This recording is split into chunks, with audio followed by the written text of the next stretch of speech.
Glory to the Father, the Son, and the Holy Spirit. Amen. Today's topic is Bless those who curse you. Heavenly Father, I thank you for the past 2 weeks. Lord, help me, your servant, to deliver the message in a fruitful way. May this message transform those who hear me. I pray in the name of Jesus. Amen. I would like to read one good Bible verse from the Epistle of Romans, chapter 12, verse 14. Bless those who persecute you. Bless and do not curse them. Our life is full of challenges as we live in a community comprising of people with different upbringing, background, social status, views, beliefs, and values. How do we behave in different situations is a big challenge and a question. The comments and criticism by others can easily trigger us. Some people answer back and do counter-attack even though they have done mistakes. Some people have the grace to stay calm and gentle when they are hurt or attacked or criticized, even if they have not done anything wrong. When they have done something wrong, they are ready to humble down and apologize. To bless someone who curses you is the biggest of all challenges according to the scriptures. You are blessing those who curse you by showing kindness, by forgiving them, and by praying for them. When you do this, you display a strong character and the fruits of the Holy Spirit, and you become a light to others. It is very pleasing to God according to the scriptures. By showing kindness to those who curse you, you are blessing them. God's love comes in action when we respond to curses with kindness. In the book of Proverbs, chapter 25, verse 21, it says, If your enemy is hungry, give him food to eat. If he is thirsty, give him water to drink. 1 Peter chapter 3, verse 9 says, Do not repay evil with evil or insult with insult. On the contrary, repay evil with blessing, because to this you were called, so that you may inherit blessing. Proverbs chapter 15 verse 1 says, A gentle answer turns away wrath, but a harsh word stirs up anger. Ephesians chapter 4 verse 32 says, Be kind and compassionate to one another, forgiving each other, just as in Christ God forgave you. Romans 12 verse 21 says, Do not be overcome by evil, but overcome evil with good.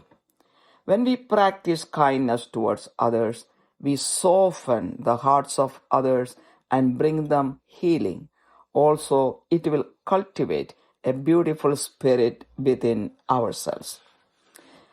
Forgive others. When we forgive others, we are blessing them. We should forgive those who hurt us, so that our Heavenly Father forgives our sins too.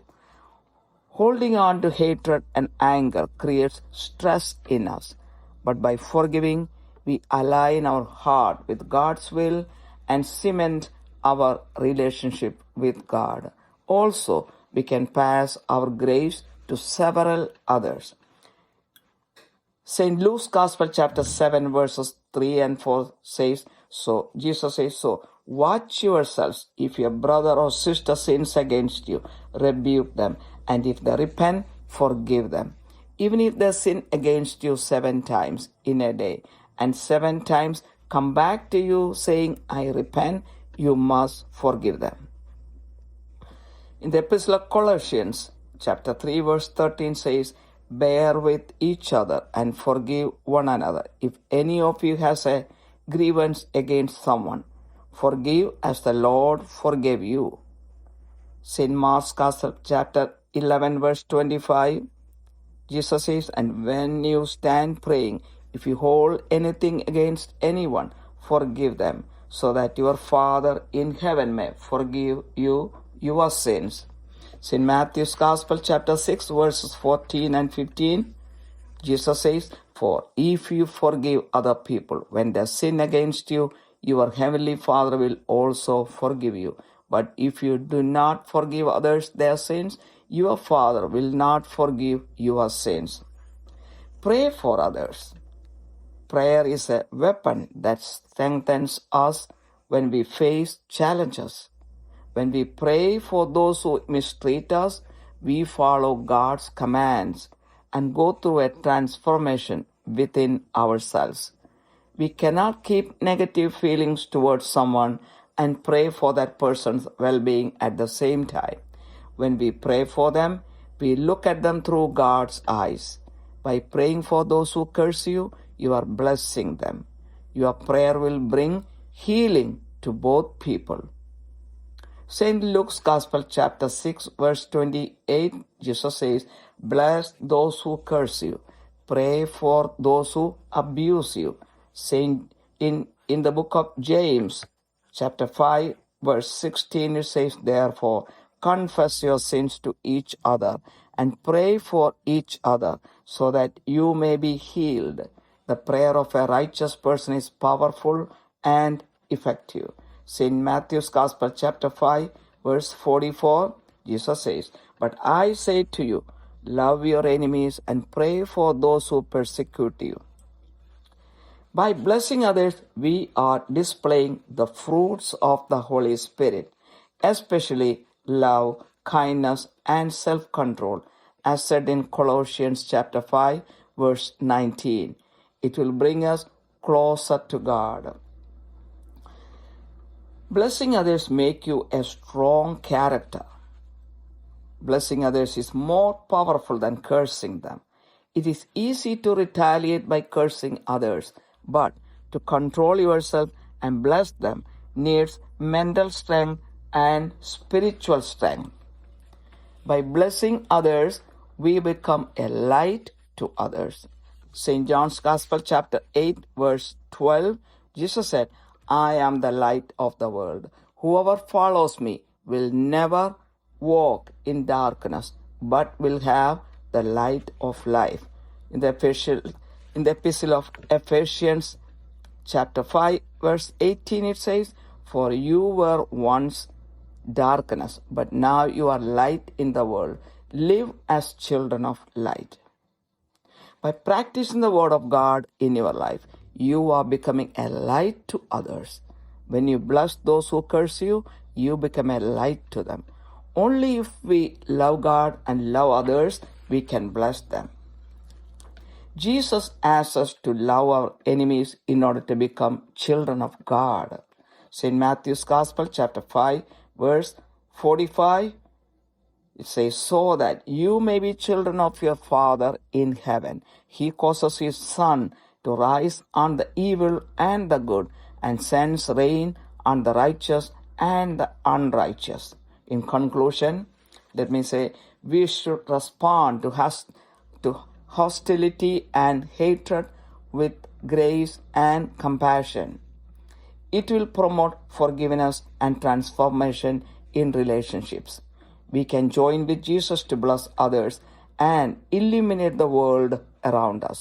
When we face challenges, we need to gain strength to support and uplift one another as a community and as the children of God.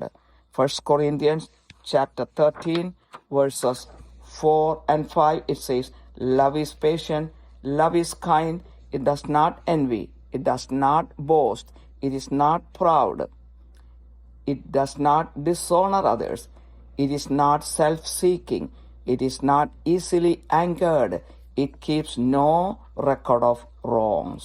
With this, the message ends. Heavenly Father, I glorify your name.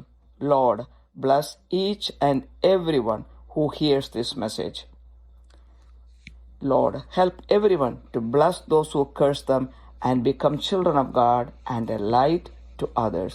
I pray in the mighty name of Jesus Christ. Amen.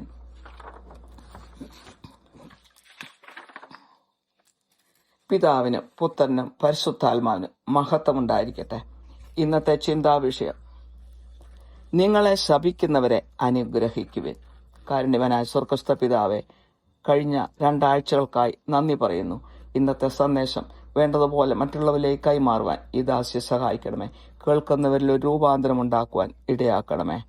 യേശുവിൻ്റെ നാമത്തിൽ തന്നെ ആമേൻ. ആദ്യമായി ഒരു നല്ല വചനം വായിക്കട്ടെ. റോമാക്കാർക്ക് എഴുതിയ ലേഖനം 12:14. നിങ്ങളെ ഉപദ്രവിക്കുന്നവരെ അനുഗ്രഹിപ്പിൻ, ശപിക്കാതെ അനുഗ്രഹിപ്പിൻ. നമ്മൾ വെല്ലുവിളികൾ നിറഞ്ഞ ഒരു സമൂഹത്തിലാണ് ജീവിക്കുന്നത്. കാരണം എവിടെ നോക്കിയാലും അനേക തരത്തിലുള്ള മനുഷ്യരെയാണ് നമ്മൾ കാണുന്നത്. പല തരത്തിൽ വളർത്തപ്പെട്ടവർ, പല പെരുമാറ്റങ്ങളുള്ളവർ, പല ബാക്ക്ഗ്രൗണ്ടിൽ നിന്ന് വന്നവർ, പല സോഷ്യൽ സ്റ്റാറ്റസിൽ നിന്ന് വന്നവർ, പല കാഴ്ചപ്പാടും വിശ്വാസവും മൂല്യങ്ങളും ഉള്ളവർ. അപ്പം എല്ലാ സാഹചര്യങ്ങളിലും എങ്ങനെ പെരുമാറണമെന്നുള്ള ഒരു വെല്ലുവിളിയാണ്, ഒരു ചോദ്യമാണ്. ചിലപ്പോൾ മറ്റുള്ളവരുടെ വിമർശനങ്ങളും ഒക്കെ നമ്മളെ ചൊടിപ്പിക്കാം. ചില വ്യക്തികൾ അവർ തെറ്റ് ചെയ്താൽ തന്നെ അതിനൊക്കെ തിരിച്ചടിക്കുകയും തിരിച്ചുപദ്രവിക്കുകയൊക്കെ ചെയ്യും. എന്നാൽ ചില വ്യക്തികൾ ഒരു തെറ്റും ചെയ്തില്ലെങ്കിലും അവർക്ക് ഒരു കൃപയും ശാന്തതയുമുണ്ട്. അവർ ആക്രമിക്കപ്പെടുമ്പോഴും വിമർശിക്കപ്പെടുമ്പോഴും ഒക്കെ അവർ ശാന്തരായി നിലകൊള്ളുന്നു. എന്നാൽ അവരെന്തെങ്കിലും ഒരു തെറ്റ് ചെയ്താൽ അവർ അപ്പോൾ തന്നെ സ്വയം എളിമപ്പെടുത്തിക്കൊണ്ട് മാപ്പ് ചോദിക്കുന്നു. അപ്പോൾ നമ്മളെ ശപിക്കുന്നവരെ അനുഗ്രഹിക്കുക എന്ന് പറയുന്നത് ഒരു വലിയ വെല്ലുവിളിയാണ്. അത് അങ്ങനെ സാധിക്കുമെങ്കിൽ അതൊരു വലിയ കൃപയാണ് എന്ന് വചനപ്രകാരം സ്ഥാപിക്കാൻ പറ്റും. നമ്മളെ ശപിക്കുന്നവരെ നമുക്ക് എങ്ങനെയൊക്കെ അനുഗ്രഹിക്കാം? അവരോട് കരുണ കാണിച്ചുകൊണ്ട്, അവരോട് ക്ഷമിച്ചുകൊണ്ട്, അവർക്ക് വേണ്ടി പ്രാർത്ഥിച്ചുകൊണ്ട്. ഇതൊക്കെ നമ്മൾ ചെയ്യുമ്പോൾ നമ്മൾ ഒരു നല്ല വ്യക്തിത്വത്തിൻ്റെ ഉടമയാകുന്നു. പരിശുദ്ധാത്മാവിൻ്റെ ഫലങ്ങൾ പുറപ്പെടുവിക്കുന്നു. മറ്റുള്ളവർക്ക് നമ്മൾ ഒരു പ്രകാശമായി മാറുന്നു.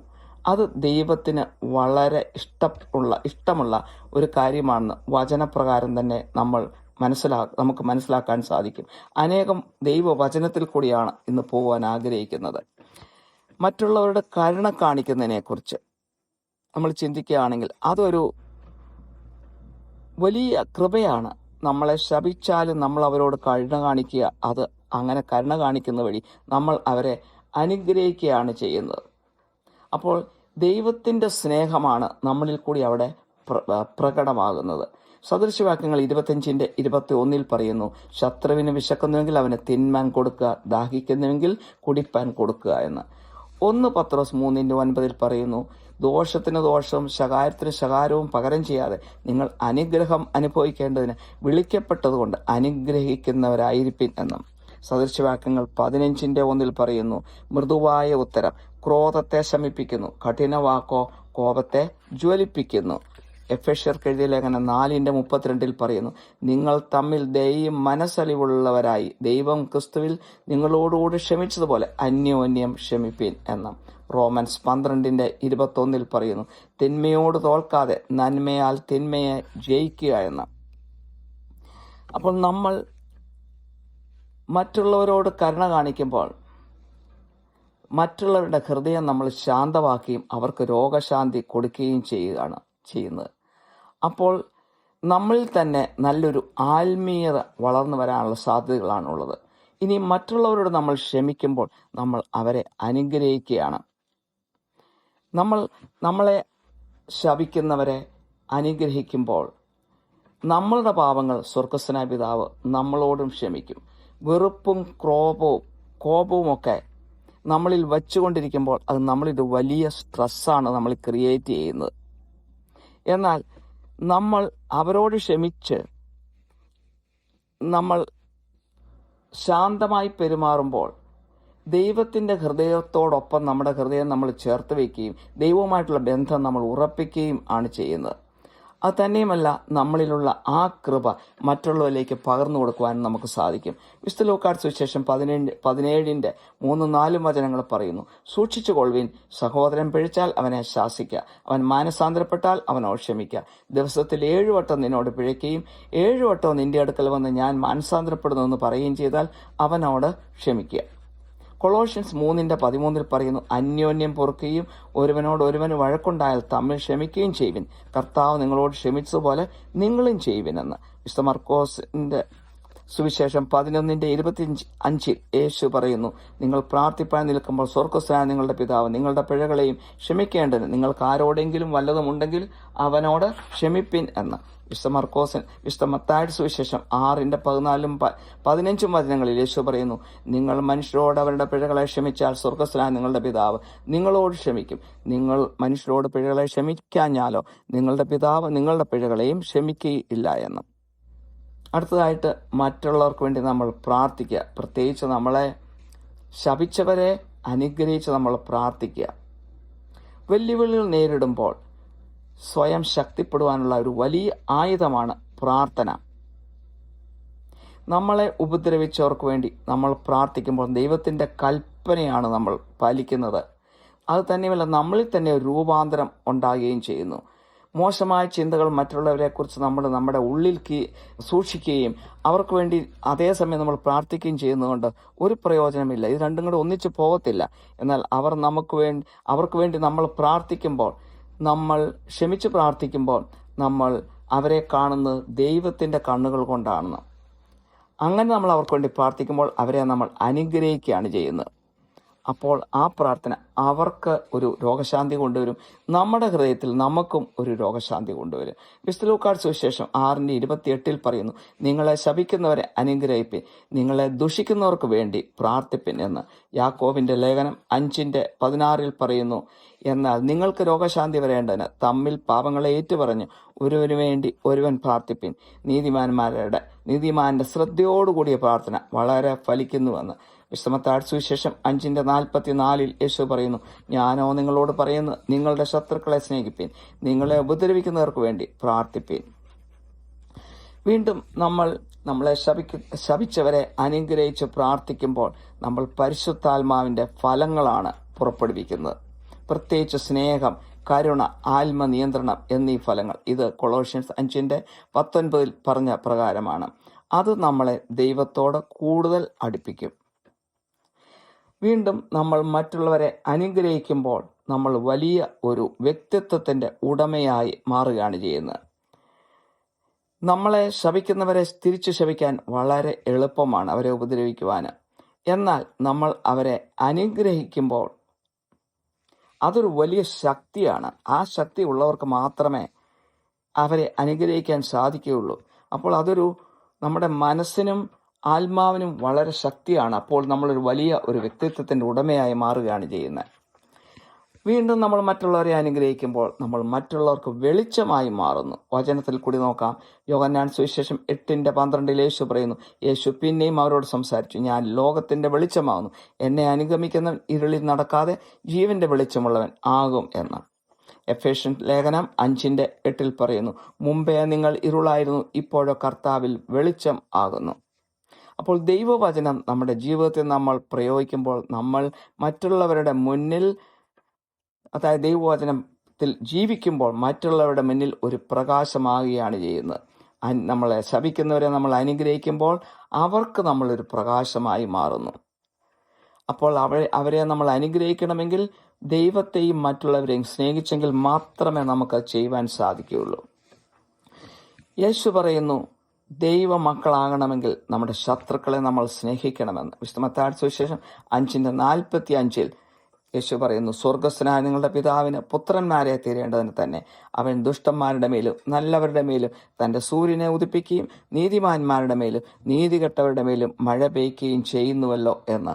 അപ്പോൾ ദൈവം പാപികളെ സ്നേഹിക്കുന്നുവെങ്കിൽ നമ്മളും പാപികളെ സ്നേഹിച്ചെങ്കിൽ മാത്രമേ ദൈവത്തെ പോലെ ആകുകയുള്ളൂ.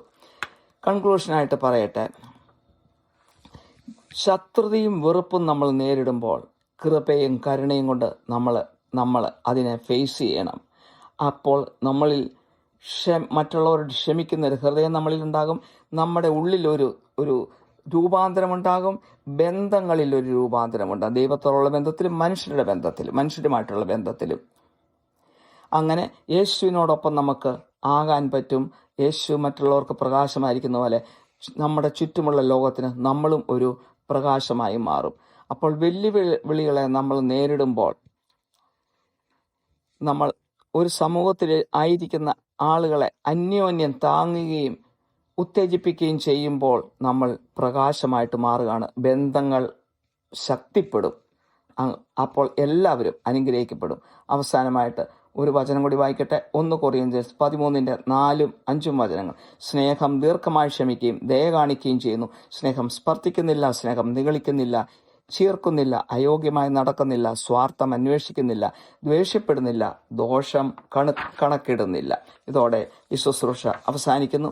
കാരുണ്യവാനായ സ്വർഗ്ഗസ്ഥ പിതാവേ, ഈ സന്ദേശം കേൾക്കുന്ന എല്ലാവരെയും അനുഗ്രഹിക്കണമേ. ശപിക്കുന്നവരെ അനുഗ്രഹിച്ചുകൊണ്ട് ദൈവമക്കളായി മാറുവാനും അങ്ങനെ മറ്റുള്ളവർക്ക് വെളിച്ചമാകുവാനും എല്ലാവരെയും സഹായിക്കണമേ. മാനവും മഹത്വവും അവിടത്തേക്ക് തരുന്നു. യേശുക്രിസ്തുവിന്റെ മഹത്വമേറിയ നാമത്തിൽ തന്നെ. ആമേൻ.